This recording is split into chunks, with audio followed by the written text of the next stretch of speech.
Reviews तो आज से हम लोग स्टार्ट कर रहे हैं अपना हिस्ट्री का सेशन। और आज से हम लोग स्टार्ट कर रहे हैं अपनी मेडिवल हिस्ट्री। तो हम लोगों ने जैसे कि हम लोग बात कर रहे हैं प्रीलिम्स हो या मेंस हो, हम लोगों ने हिस्ट्री को 3 पार्ट के अंदर डिवाइड कर दिया है। कौन कौन से? एक तो हमने एंशिएंट हिस्ट्री, मेडिवल हिस्ट्री और मॉडर्न हिस्ट्री में डिवाइड कर दिया है। तो हम लोग आज से स्टार्ट कर रहे हैं अपना मॉडर्न मेडिवल हिस्ट्री का पीरियड सेशन स्टार्ट कर रहे हैं। और आज हम लोग बात करेंगे किसके बारे में? ट्राइपाइट स्ट्रगल के बारे में और किन के बीच में, और जो पालास वगैरह होते हैं उनके बारे में आज हम लोग रीड करेंगे। तो चलिए शुरू करते हैं अपना session. I hope you like this session very much. So बढ़ते हैं अपने आगे।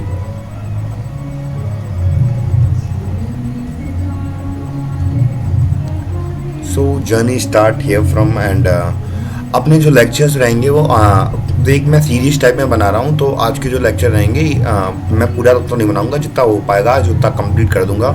और मेडिवल हिस्ट्री अपनी पूरी कंप्लीट होगी। तो ये एक सीरीज की तरह चलेगी, लेक्चर 1, लेक्चर 2, लेक्चर 3 करके।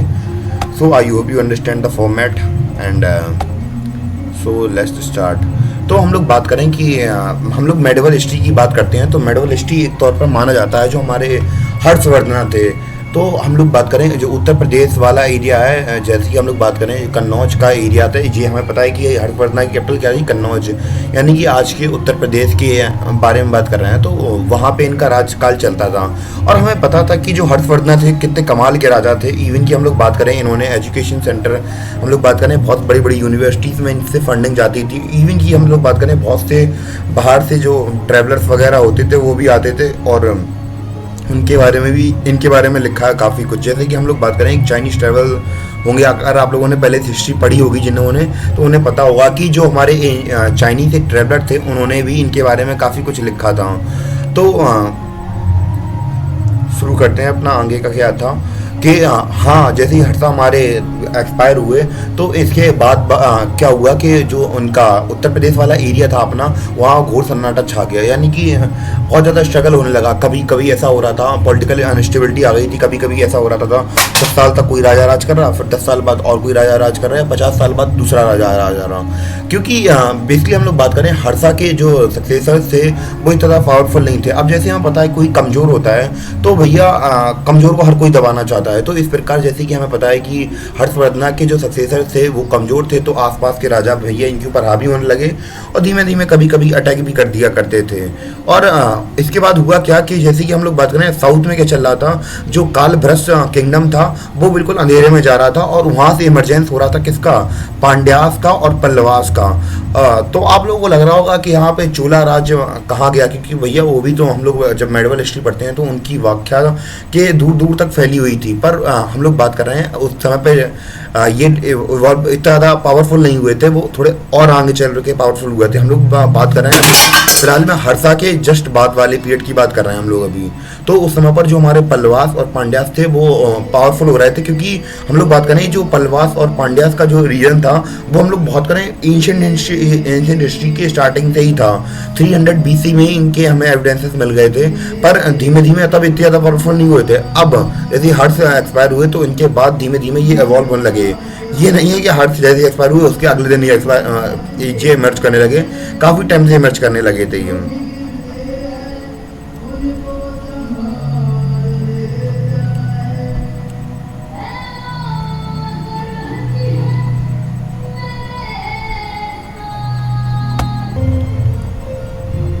तो व्यूअर्स, जैसा कि हमने देखा कि हम लोगों ने बात कर ली थी कि हर्षवर्धन जैसे हमारे एक्सपायर हुए तो इनके बाद क्या हुआ कि जो हमारे पल्लवास और पांड्यास थे एकदम से ये इमर्ज हो गए। और इनके बाद 8th सेंचुरी के बाद आएंगे हमारे कौन? चोला आ जाएंगे हम लोग के बीच में। तो अब हम लोग थोड़े आगे बढ़ते हैं इसके आगे कि उस समय पर हम लोग इंडिया की पॉलिटिकल स्टेबिलिटी के बारे में बात करेंगे। उस समय पर इंडिया में चल क्या क्या कर रहा था हम लोग उसके बारे में देखेंगे। तो जैसे कि हमें पता है कि उसके बाद क्या हुआ था, उस समय पर जैसे जो हमारे हर्षवर्धन थे वो ख़त्म हुए, तो उनके बाद जो हमारे चालुक्यास, तो 2 डायनेस्टी या 3 डायनेस्टी बहुत ज़्यादा उभर के आई थी। एक तो थे चालुक्यास और दूसरे थे पल्लवास और तीसरे हमारे कौन थे? कौन से थे, चचास, आप लोग देख रहे हैं चचास डायनेस्टी जो कि रूल कर रही थी कहाँ पे, सिंध में, कब 700 AD में। तो यहीं पे हमारे, जैसे कि आप अगर आप लोग पाकिस्तान के पर्सपेक्टिव से देखेंगे तो उनके लिए फर्स्ट इंडिपेंडेंस वॉर यही थी, क्योंकि जो हमारे मुस्लिम इन्वेजन थे वो पहली बार यहीं पे हुए थे और उन्होंने इस जगह को कब्जा कर लिया था। और यानी कि हम लोग बात करेंगे यही चचास डायनेस्टी के ऊपर उन्होंने पहली बार अटैक किया था, और इसके बाद ही उनकी स्टेब्लिशमेंट यहाँ से धीमे धीमे बढ़ने लगी थी। जो मुस्लिम एम्पायर था उसकी जो हम लोग बात करें जड़ें यहीं से जुड़ी थी, क्योंकि पहली बार यहाँ अटैक किया और यहाँ पे अपनी जड़ें फैलाने लगे थे। और हम लोग देखते हैं कि और उस समय पर क्या चल रहा था।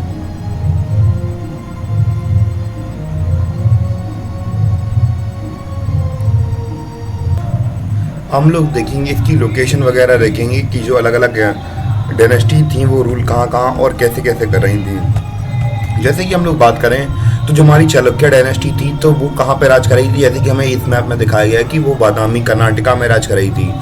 तो साउथ में उस समय पर बहुत सारी हम लोग बात करें कि डायनेस्टीज राज कर रही थी, और उनका भी मैप दिखा दे रहा हूँ मैं कि कैसे कैसे वहाँ पे राज कर रही थी। तो आप लोग जैसे कि इस वाले मैप में देख रहे होंगे, तो ये वाले मैप में, इस वाले मैप के अंदर हम लोग अच्छी से समझ पाएंगे कि उस समय पे कौन कौन से एरिया में कौन कौन सी पॉलिटिकल पावर्स इमर्ज कर रही थी, कौन कौन से राजा राज कर रहे थे। तो मैंने अभी छचास के बारे में बताया, तो आप लोग देख रहे होंगे यहाँ पे सिंध वाले एरिया में, तो वो लोग दिख रहे होंगे, और इन्हीं की जस्ट नीचे आपको गुर्जरा दिख रहे होंगे, और यहाँ पे हमें बताया था मगध किंगडम था, और नीचे हम लोग देख रहे हैं पांड्यास और पल्लवास यहाँ नीचे उभर रहे हैं साउथ में। और यहाँ पे मगध के बारे में पता है, और यहाँ पे कन्नौज था, और यहाँ पे बना, और या फिर बाकी जो हमारी ट्राइब्स हैं वो लोग यहाँ पे राज कर रही हैं। आई hope you understand the location of this big dynasties. और उसके बाद हम लोग बात करेंगे बादामी में कुछ चालुक्यास वगैरह ने कुछ करें चाहे ना करें, टेम्पल्स आर्किटेक्चर वगैरह बहुत बढ़िया बनाया। आप लोग देख सकते हैं, मैंने इमेजेस वगैरह तो डाल दिए हैं, और आप लोग देख सकते हैं ये वहाँ के बादामी के भूतनाथ टेम्पल्स। यहाँ पे हम लोग बात करें भूतनाथ टेम्पल केवल एक नहीं है, यहाँ पे बहुत सारे ऐसे ही सीरीज ऑफ मंदिर बने हुए हैं यहाँ पे ये बादामी में, तो उन्हीं लोगों ने बनाए हैं ये बेसिकली कहा जाए तो। और देखते हैं वहाँ पे और क्या क्या सीन था। अब हम लोग बात करेंगे, कंडीशन देखेंगे वहाँ पे क्या क्या चल रहा था, हर्ष के बाद क्या क्या चल रहा था उसके बारे में हम लोग थोड़ा बहुत अब देखेंगे। अब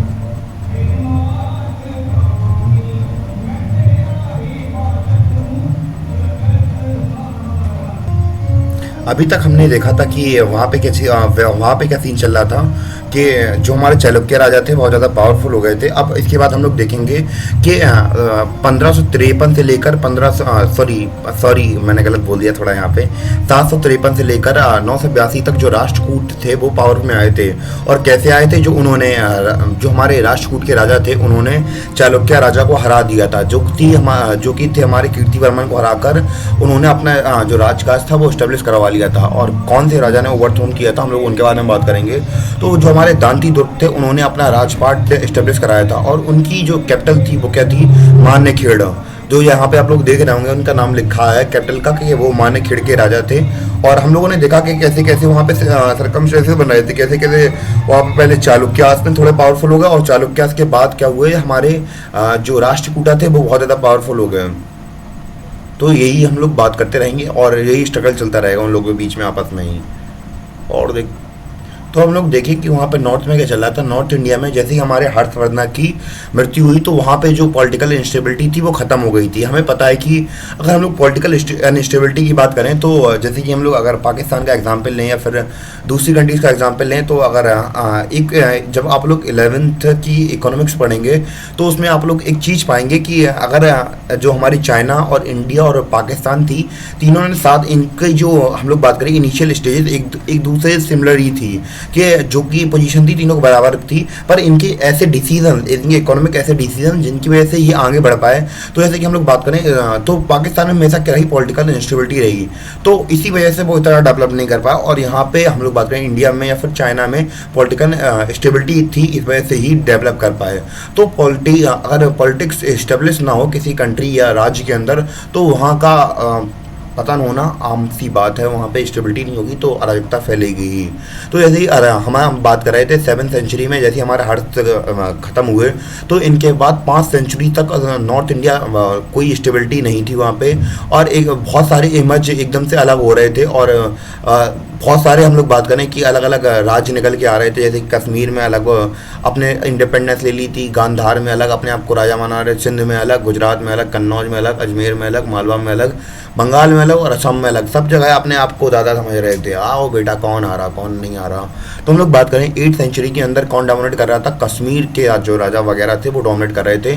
पर जो भी हो लास्ट में क्या हुआ, जो हमारे पालास वगैरह को छोड़कर लास्ट में जो हमारे प्रतिहारास थे वही क्या निकले, बेस्ट होकर निकले और वही पूरे नॉर्थ इंडिया के अंदर पावरफुल राजा की तरह उभरे और वहीं वो छा गए। तो अभी तक हम लोगों ने वहाँ का सीन देख लिया था, वहाँ पे क्या क्या चल रहा था और क्या कौन कौन सी पॉलिटिकल स्टेबिलिटी थी और कौन कौन से राज्य इमर्ज करके आए थे। हम लोग बात कर रहे हैं अपने ट्राइपेटेट स्ट्रगल के मेन टॉपिक पे आ गए कि किन किन के बीच में हम लोग बात करें, वॉर वगैरह चल रही थी, उसके बारे में हम लोग बात करेंगे अब।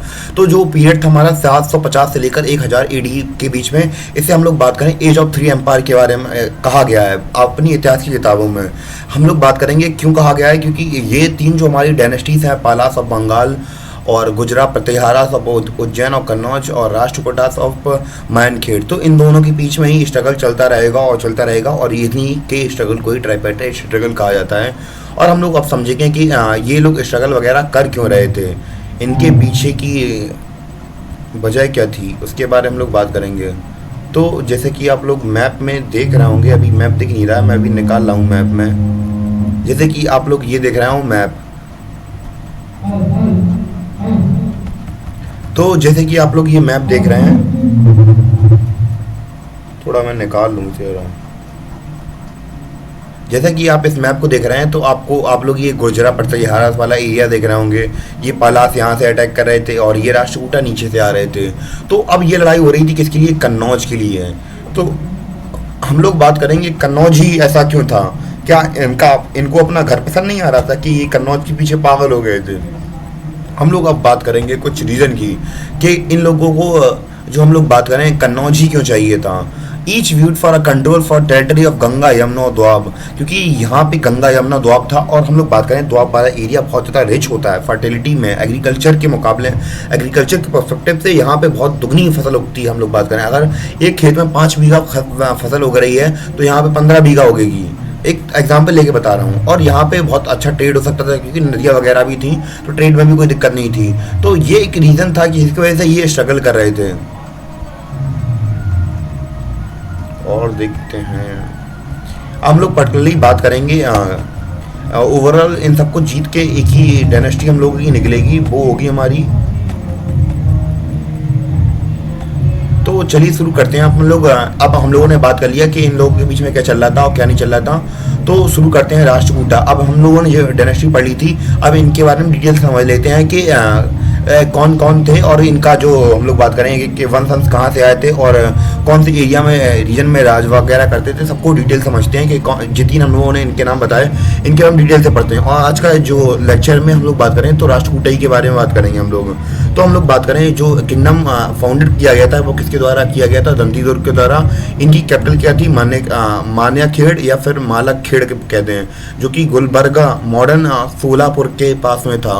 और ये हम लोग बात करें जो महाराष्ट्र वाला एरिया है, यहाँ पे इन्होंने डोमिनेंस दिखाई थी अपनी ज़्यादातर, जैसे कि आप लोग यहाँ पे देख भी रहे होंगे। यहाँ पे ये मैप में शो भी हो रहा है आज के समय प्रेजेंट समय पे। अगर आप लोग लिंकिंग वगैरह करेंगे तो अगर आप लोग वो मेंस में लिखने के लिए आ जाए तो आप लोग ऐसे पॉइंट करके दिखा भी सकते हैं कौन से एरिया के थे वो।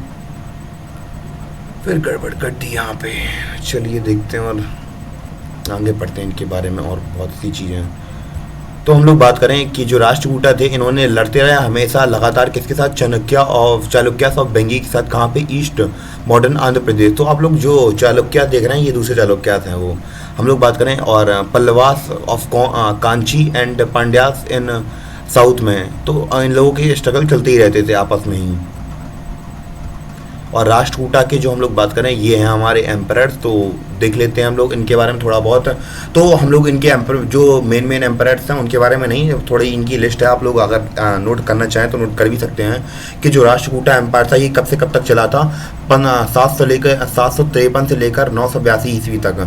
तो ये उनके राजा वगैरह हैं, कौन कौन राज कर रहा था, कौन कौन राज नहीं कर रहा होगा। तो आप लोग कभी कभी ये देखते होंगे जैसे यहाँ पे गोविंद सेकंड लिखा है, गोविंद थर्ड लिखा है। तो ये क्यों लिखा है, क्योंकि एक ही क्लैन में पैदा होते थे तो अपने दादा से इंस्पायर होकर अपने बेटे का नाम भी रख देते थे वो लोग। तो इस वजह से उनके लिए तो वो गोविंदा ही होते थे। पर अगर हम लोग उनके ऊपर, अगर हम लोग हिस्ट्री परस्पेक्टिव से देख रहे हैं तो हमें पता चले कि कौन पहले आया था कौन बाद में आया था, इस वजह से हम लोग 1 2 3 4 लगा देते हैं। ये तो हम लोग थोड़ा पढ़ के बता दे रहा हूँ कि कौन से राजा कितने साल तक रहे थे, उसके बारे में थोड़ी चर्चा हो जाए हमारी। तो जो हमारे दांती दुर्ग थे उनका राजकाल था 735 से लेकर 756 तक। कृष्णा फर्स्ट थे हमारे 756 से लेकर 774 तक। गोविंदा सेकंड थे हमारे 774 से लेकर 780 तक। ध्रुवा धर वर्षा थे 780 से लेकर 793 तक। गोविंदा 3 थे 793 से लेकर 814 तक। अमोघ वर्षा थे 814 से लेकर 878 तक। कृष्णा सेकंड थे 878 से लेकर 914 तक। इंद्र थर्ड थे हमारे 914 से लेकर 929 तक। अमोघ वर्ष सेकंड थे हमारे 929 से लेकर 930 तक। गोविंदा फोर्थ थे हमारे 930 से लेकर 936 तक। अमोघ वर्ष 3 थे हमारे 936 से लेकर 939 तक। कृष्णा थर्ड थे हमारे 939 से लेकर 967 तक। और कटोगा थे 967 से लेकर 972 तक। करका सेकंड थे हमारे 972 से लेकर 973 तक। इंदिरा फोर्थ थे हमारे 973 से लेकर 973 से लेकर 982 तक। ये हमारे कुछ उस समय के इंपॉर्टेंट रूलर वगैरह थे। अब हम लोग बात करेंगे इनके एडमिनिस्ट्रेशन की। तो बेसिकली हम लोग बात करें, यूपीएससी कुछ पूछे चाहे ना पूछे, आप लोग खुद आईपीएस या आईएएस बनने वाले हैं तो उनके लिए हमें हमेशा एक ही चीज़ इंपॉर्टेंट करती है, वो होती है एडमिनिस्ट्रेशन, कि आपका एडमिनिस्ट्रेशन कैसा है भैया। तो इनके बीच के अब हम लोग, यूपीएससी ने कई बार एडमिनिस्ट्रेशन के बारे में डायरेक्टली पूछा हुआ है, तो हम लोग बात करेंगे इनका एडमिनिस्ट्रेशन कैसे बटा हुआ था। तो इन्होंने 3 पार्ट में अपना जो एडमिनिस्ट्रेशन है वो डिवाइड कर लिया था। राष्ट्र यानी प्रोविडेंस, यानी कि हम लोग बात करें जैसे कि एक बड़ा साम्राज्य मान ले रहे हैं, एक कंट्री की तरह। तो कंट्री एक हमारा देश था, साम्राज्य था, और उसको प्रोविडेंस में बांट दिया था, जैसे कि झांसी, या फिर हम लोग बात करें महाराष्ट्र, जैसे ये हमारे स्टेट बटे हुए हैं आजकल वैसे ही। और दूसरा इन्होंने फिर उसके बाद सब डिवीजन किया था किसका, विषया का, यानी कि डिस्ट्रिक्ट, उसमें डिस्ट्रिक्ट बांट दी, और उसके बाद भक्ति में डिवाइड कर दिया, यानी कि छोटे मोटे गांव वगैरह। हेड ऑफ राष्ट्र कॉल्ड राष्ट्रपूता और गवर्नर, राष्ट्रपति और गवर्नर। तो हमारे जो राष्ट्र के हेड होते थे, यानी कि जो प्रोविडेंस का राजा होता था उसे राष्ट्रपति के या गवर्नर कहते थे। इनके फंक्शन हमारे हम लोग बात करें कि सेम फंक्शन जैसे कि हमारे उपरिका, जैसे कि हम लोग बात करें पाल डायनेस्टी में जैसे कि वो लोग परफॉर्म करते थे, सेम फंक्शन इनके भी वैसे ही थे। प्रतिहारा के नाम में हम लोग बात करें जो सॉरी मैं यहाँ पर प्रोनाउंस थोड़ी खराब हो रही है मेरी pronunciation. Uparika collector land revenue, maintain law and order and help army. तो जो उपारिका होते थे ये क्या करते थे, लैंड रेवेन्यू भी कलेक्ट करते थे, और हम लोग बात करें कि लॉ को भी मेंटेन करके रखते थे। हम लोग बात करें तो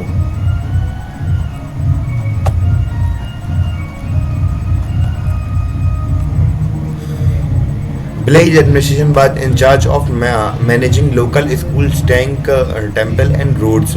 law and order in town were maintained by कोस्टा, पालास और कोतवाल्स। इनके द्वारा हम लोग बात करें मेंटेन किया जाता था।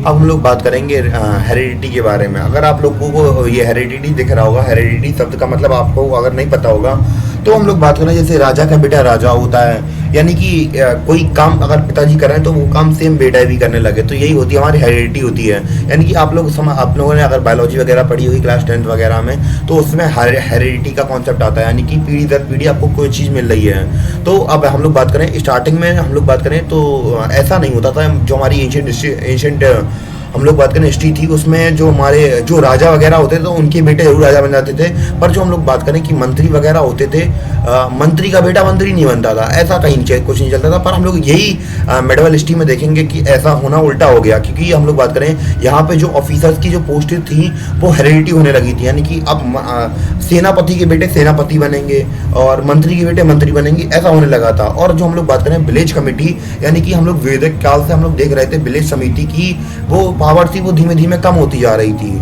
और हम लोग बात करें सेंट्रल, क्योंकि जो हमारे जो सेंट्रल पावर थी पहले के समय पर राजा बहुत पावरफुल हो रहे थे, अब बेसिकली जो राजा थे इतने ज़्यादा पावरफुल रहे नहीं थे, तो उन्हें बहुत ज़्यादा दिक्कत हो रही थी कंट्रोल करने में लोगों को। तो इस वजह से इनकी जो हम लोग बात करें ऐसे ऑफिसर्स या नॉवेल्स की पोस्ट ज़्यादातर हमें दिखने लगी थी, क्योंकि अब यही कंट्रोल करने लगे थे ज़्यादातर। और जो हमारा राजा होता था वो ज़्यादा कंट्रोल नहीं कर पाता था सबको। और यहीं से हमें बात करें फ्यूडलिज्म के मार्क मिलने लगे थे कि जो परंपरावादी सोच वाले लोग होते हैं वो यहीं से मिलते हैं हमें हिस्ट्री में, क्योंकि पहले ऐसा नहीं होता था। एंशिएंट हिस्ट्री में भी ऐसा हमें कभी भी नहीं दिखा था, कम ही दिखता था बहुत ज़्यादा।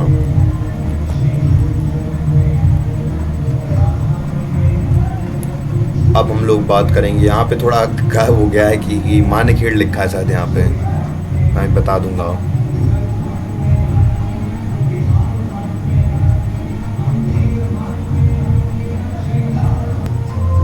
अब हम लोग पढ़ेंगे अब धीमे धीमे करके, अब जितने भी इम्पोर्टेंट राजा होने वाले हैं उनके बारे में थोड़ा बहुत डिटेल समझेंगे। अब तो राष्ट्रकूट राजाओं के बारे में तो सबसे पहले हम लोग बात करेंगे किसके बारे में, गोविंद थ्री के बारे में। इनका जो टाइम पीरियड था हम लोग बात करें 793 से लेकर 814 तक था इनका टाइम पीरियड था।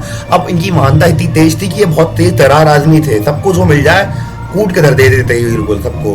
हम लोग बात करें कि इन्होंने, हम लोग बात करें नागभट्ट को हराया था, कहाँ, कन्नौज का हिस्सा जीत लिया इन्होंने, एंड मालवा जीत लिया, मालवा के राजा को हरा दिया। और उसके बाद साउथ में भी बहुत बार इन्होंने अटैक किया, और इवन की बात करें पल्लवास, पांड्या, चोला सबको हरा दिया। गंगा, हम लोग बात करें गेंजास ऑफ कर्नाटका को हरा दिया इन्होंने, हम लोग बात करें। और श्रीलंका के राजा को हरा दिया, और वहाँ को उनको पकड़ के जंजीरों में बेड़ियों में बांध कर यहाँ पे लाए थे भैया मानेखेड़ में, और कह रहे थे आओ बेटा तुम दम दे रहे थे, हुए रहे थे, ऐसे करके निपटा दिया इन्होंने पूरा उनको अच्छी तरीके से। और इसके बाद हम लोग बात करेंगे इनके पुत्र के बारे में, अमोघ वर्ष के बारे में। तो उनकी पहले मैं स्लाइड निकालूं थोड़ी सी, ये हमारे अमोघ वर्ष। तो हम लोग बात करें ये क्या थे, ये एक बहुत पढ़े लिखे सज्जन आदमी थे और बहुत सारी चीज़ें की इन्होंने। और हम लोग इनके बारे में देखते हैं, पर थोड़ा हमें लगा यहाँ पर टेक्निकल प्रॉब्लम लग रही है मुझे थोड़ी।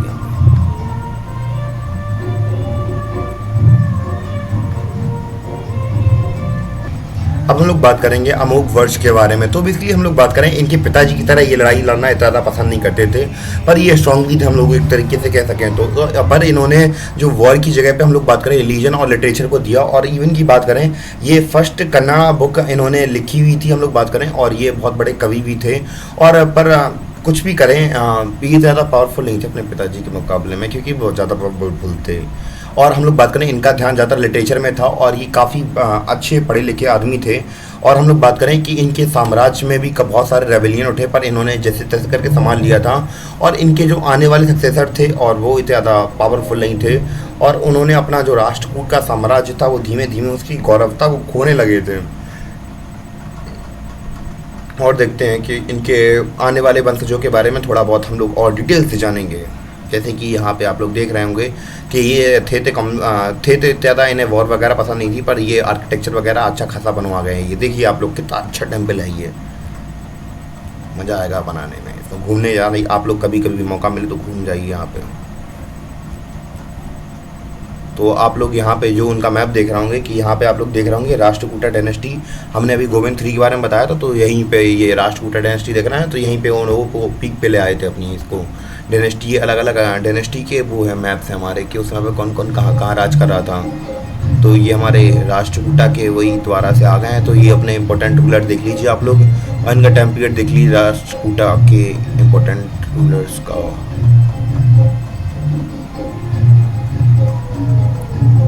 हम लोग बात करें कि जैसे कि अमोघ वर्ष के बारे में हमने बताया भी था कि अमोघ वर्ष के बाद जो इनके सक्सेसर थे वो ज़्यादा अच्छे नहीं थे, पर इनके ग्रैंडसन इंद्र थर्ड ने थोड़ा रिस्टेब्लिश कर दिया था एम्पायर, तो ये इसकी पावर बढ़ गई थी थोड़ी बहुत। क्योंकि ये जो हम लोग बात करें, इनके सक्सेसर बहुत ज़्यादा वीक थे, इनके बेटे वगैरह। इंद्र थर्ड ने थोड़ा पावरफुल लाई और थोड़ा एक दूसरे राजा को हराया। इन्होंने प्रतिहारा राजा महिपाल को हराया और कन्नौज को जीत लिया। ये एक समय की स्ट्रॉन्गेस्ट रूलर ही बन गए थे हम लोग बात करें तो। और हम लोग देखते हैं क्या है, थोड़ा शोर वगैरह हो रहा है पीछे, तो उसके लिए सॉरी, मैं इसके लिए कुछ नहीं कर सकता हूँ। यहाँ पे ब्लैंक फाइल क्यों आ गई है, चलो खुद देखता हूँ मैं भी। जैसा कि अभी तक हम लोगों ने देखा था कि हम लोगों ने इंद्र थर्ड के बारे में पढ़ लिया था, ये कितने महान राजा थे कि इनके पास पावर आई थी और इन्होंने कन्नौज को जीत लिया था। अब हम लोग इनके बात करेंगे, इनके बाद के इम्पोर्टेंट राजा जो थे हमारे कृष्ण जी, उनके बारे में थोड़ा बहुत हम लोग पढ़ते हैं अब। तो इनके बाद जो एकदम से ये तो स्लाइड मूवी कर रही है बहुत ज़्यादा, इसको थोड़ा सा ही करता हूँ, ये बहुत ज़्यादा मूव कर रही है अब। तो इनके बाद हम लोग बात करें, इनके बाद पावरफुल राजा थे कौन, कृष्णा द थर्ड। तो बेसिकली इनका राजकाल था 934 से लेकर 963 तक। तो इन्होंने क्या किया था, इन्होंने लड़ाई लड़ी थी परमार के खिलाफ, मालवा के खिलाफ और ईस्टर्न चालुक्यास के खिलाफ। इवन की हम लोग बात करें चूला, तंजौर के जो चेला थे उनको, उनके खिलाफ भी कैंपेन चलाए और इन्होंने चूला रूलर पान टका फर्स्ट को हरा दिया था और जीत लिया था नॉर्थ ऑफ चोला किंगडम। हम लोग बात करें कि इसके बाद थोड़ा बुरा हुआ इनके साथ, क्योंकि भैया इन्होंने इतने सारे कैंपेन चलाए, इसके बाद इनके साथ जो हुआ वो अच्छा नहीं हुआ। हम लोग बात करें कि इन्होंने रामेश्वरम में क्या बनवाया था, एक पिलर वगैरह बनवाया था और इन्होंने एक टेम्पल ही बनवाया था यहाँ पे। तो हम लोग बात करें जैसे ही इनकी मृत्यु हुई, हम लोग बात करें कृष्ण थर्ड की, तो इनके बाद इनके सभी जो दुश्मन थे सभी इकट्ठे हुए और इनका जो किंगडम था सबने मिलकर अटैक कर दिया और सब कुछ तबाह कर दिया। इनका जो भी वंशज वगैरह था सब खत्म हो गया और इस प्रकार हमारे राष्ट्रकूटा किंगडम का अंत हुआ। और हम लोगों ने पहले ही कहा था कि इस वाले वीडियो में, जो पहला हमारा वीडियो होगा, इसमें केवल हम राष्ट्रकूटा के बारे में ही बात करेंगे और हम लोगों ने राष्ट्रकूटा के बारे में पढ़ भी लिया अपना, और बाकी में पलास वगैरह के बारे में पढ़ेंगे अगले वीडियोस में और बाकी अपनी मॉडर्न हिस्ट्री निपटाएंगे। और हम लोग बात करें कि इन्होंने जो दिया वो चाइना दिया, आर्ट एंड कल्चर के पर्सपेक्टिव से इंडिया को बहुत कुछ दिया है इन्होंने। हम लोग बात करें सेविज्म, वेस्टर्निज्म और जैनिज्म का प्रमोट किया था और इन्होंने बहुत सारी हिंदू और बुद्धिस्ट केव्स बनाई थी। कहाँ, इलोरा केव्स में। हम लोग बात करें किसके द्वारा बनाई गई थी, राष्ट्रकूटा किंग्स के द्वारा। और 9th सेंचुरी में क्या हुआ था, जो रॉक कट टेम्पल था शिवाजी का, वो कृष्णा फर्स्ट के द्वारा बनाया गया था। हम लोग बात करें कि ये फेमस टेम्पल आप लोग देख रहे होंगे, ये पिक्चर्स में दिख रहा होगा, इसके बारे में थोड़ी बात करते हैं हम लोग, तो फिर आगे बढ़ेंगे अपना। जैसा कि आप लोगों को ये टेम्पल दिख रहा होगा, तो ये टेम्पल कंस्ट्रक्ट नहीं हुआ है, इसे काव किया गया पत्थरों से ठोक ठोक कर, यानी कि एक बड़ा सा पहाड़ था उसे तोड़कर इन लोगों ने काव कर करके, सालों साल की मेहनत थी और इन्होंने बनाया नहीं था, ये पहाड़ को काट के बना, पहाड़ को मतलब थोड़ा थोड़ा ठोक ठोक के इसको इतना ऊपर से नीचे तरफ कार्विंग करते हुए काफ़ी सालों में बाद तक बनाया था ऐसे। ये इनकी बेहतरीन कारीगरी का निशानी थी। और हम लोग बात करें, ये आप लोग अलग अलग इमेजेस देख रहे होंगे, काफ़ी अच्छी इमेज डाली है मैंने, वैसे तो आप लोग बहुत अच्छी देख सकते हैं। अभी कुछ दिनों पहले मैं ही म्यूज़ियम में घूम रहा था, मज़ा आया था काफ़ी ज़्यादा, और वहाँ पे मैंने कार्विंग वगैरह भी देखी थी ऐसी, क्योंकि मैं हिस्टोरिकल म्यूज़ियम था, अकबर के टाइम के एक्सपांस भी थे और ऐसी जैसे कि यहाँ पे कलाकारी है वहाँ पे भी देखी थी मैंने, काफ़ी मज़ा आया था कुछ को। हम लोग बात करें, और इन्होंने क्या किया था, राष्ट्रकूटा अलाउड करते थे मुस्लिम ट्रेडर्स को, और इन्होंने परमिट भी दी दी थी अपने धर्म को फॉलो करने के लिए, और इन्हें भी ज़्यादा कोई दिक्कत नहीं थी। और ये अरब के ट्रेडर को भी, इनकी फॉरेन पॉलिसी भी इतनी बेकार भी नहीं थी, तो बाहर से मुस्लिम आ सकते थे और इनके साथ बैठ के ट्रेड कर सकते थे।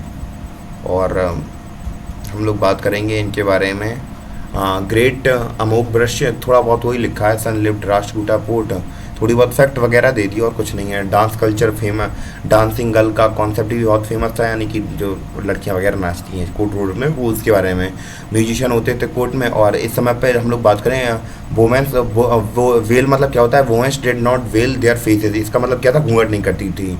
ये कुछ बेसिकली थोड़े बहुत फैक्ट वगैरह हैं और कुछ नहीं है उनके राष्ट्रकूटास के।